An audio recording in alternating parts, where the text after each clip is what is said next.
First, tell me about what you do in terms of your occupation and how you think those skills would translate in helping you serve in the capacity as mayor. Because I have worked hard over the last 14 years working for the city of Killeen, I've been involved in many capacities, and I believe that I have I've got the ability and the relationships to be a regional leader through TxDOT and the water WCID, with Texas A&M University, through the airport, construction of our airport, and certainly on Fort Hood, who is the largest employer in the state of Texas.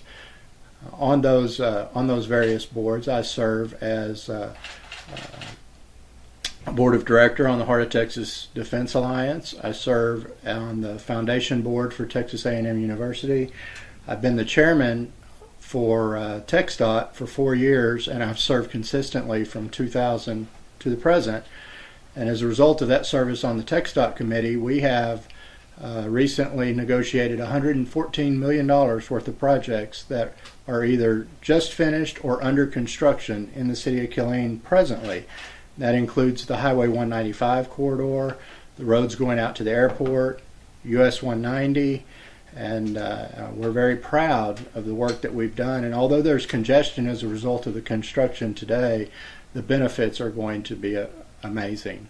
What is the biggest challenge you see the city facing, and how do you plan to address it? The biggest challenge the city is facing today is water capacity. We are very close to triggering a mandate with TCEQ to have to build or construct a new water plant and provide additional capacity for the city of Killeen. Although they're meeting the needs every day for the citizens of Killeen, once you reach 85% of your capacity, you must immediately go into design and construction for more capacity, or you're in violation of the regulations with the state of Texas. So that's our most important need. I know the city has some plans that are currently in progress to address that issue, but we need to go all the way into finalizing the agreements with WCID and get the plant under construction so that we can have that water and take us decades into the future. Another issue I would like to see us do is work with WCID for their effluent water that's coming out of the sewer treatment plants. We could take that water and, say, water the golf course, or send it out to the Veterans Cemetery or some other large user that requires a lot of water that doesn't have to be potable water, and use that water instead of the drinking water, which also improves our potable water capacity. What makes you the best candidate for the job? Absolutely my involvement in the region and with the community. I served on the city council from 2000 to 2006, and I was term limited at that time, and then I came back and I served from 2008 till 2011. And during my tenure on there, not only was I on the TxDOT committee that I talked about, that we've accomplished all of these projects with the 190 corridor and the 195 corridors, but also I worked with the localized streets, and we worked to improve roadways and reduce congestion and improve safety. And I totally understand the frustration that people have, say, on Stan Schlueter Loop, which is incredibly busy every day. And I have a plan that will greatly reduce the congestion on Stan Schlueter Loop in a very short period of time. And I would immediately work to implement that. I also chaired the Robert Gray Regional Airport Committee.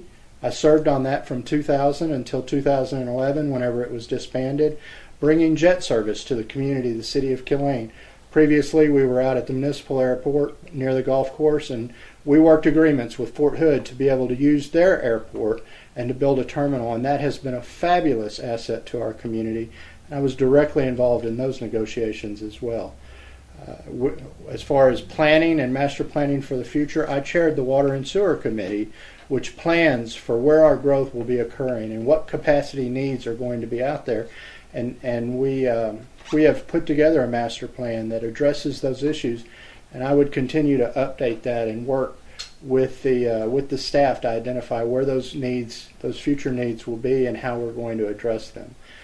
I was also on the council that adopted the comprehensive plan that the city now uses as a document that is literally a land use master plan that we use as a guide to help us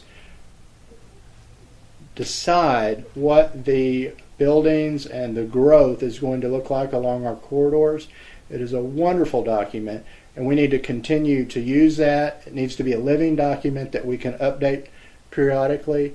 It needs to be updated to include all the way out 195 to the end of our city limits, which is at the county line. And I have been involved in all of those. I also have had a very good rapport with our police and fire department. I understand that they need to have adequate staffing and adequate equipment to be able to do their jobs to serve our citizens the best that they can.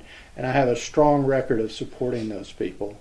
So therefore, I am certain that I have the ability to lead the city regionally, to support our staff, and to be able to work with our finance department to put together budgets that will be able to provide the services that we need within the revenues that we can generate. And I look forward to the opportunity of serving our citizens and leading our community into the next decade and being able to keep Fort Hood strong. It's another regional board that I sit on. I sit on the Heart of Texas Defense Alliance. And our mission there is to be advocates for Fort Hood and to work with them and communicate with them and find out what their needs are, such as in the past, access was an issue that Fort Hood was concerned about, and thus you see the work that's going on along US 190 was directly involved in those.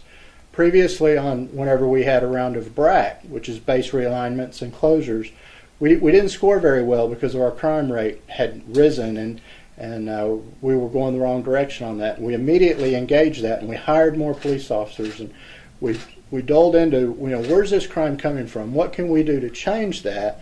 And as a result of that, we have had significant decreases in crime. But we need to stay ahead of that. We need to continue to improve our staffing and increase our officers that are on the street. We need to look for ways to improve the quality of life, and certainly public safety is a quality of life issue. I think that we have made great strides, again, with TxDOT on negotiating agreements to build hike and bike trails. Those have been wonderful assets to our community that are used each and every day, and we need to continue to expand those trails till we have them literally encompassing the entire city. Another quality of life issue is I'd like to see us at Long Branch Park go in there and update that park and bring some new opportunities for kids to play in there and bring some new facilities in there and look for people to partner with that maybe we could provide care that would be every day. That is something the north side of town really needs. They need to be able to have somewhere like Lions Park that they can go and have a good time with their families. In 2011, I understand that you were one of the council members who were recalled. How do you plan to address that in your campaign? Well, clearly that was a trying time in our city's past, and unfortunately we were in a situation that had no good answers. We did the best we could at that time with the information that we had. Certainly not proud of what happened, but we did what we thought was the best at the time, and we've moved forward. I've continued serving this city, even post-recall, serving on the TxDOT Transportation Board, on Heart of Texas Defense Alliance, on Texas A&M Foundation, on the Children's Hospital's Board of Directors for McLean's Children's. I have continued to be engaged and to serve this community, and I am looking forward, and I am excited about the opportunity to continue moving our community forward with a great low cost of living and the opportunity for people to live the American dream right here in Killeen.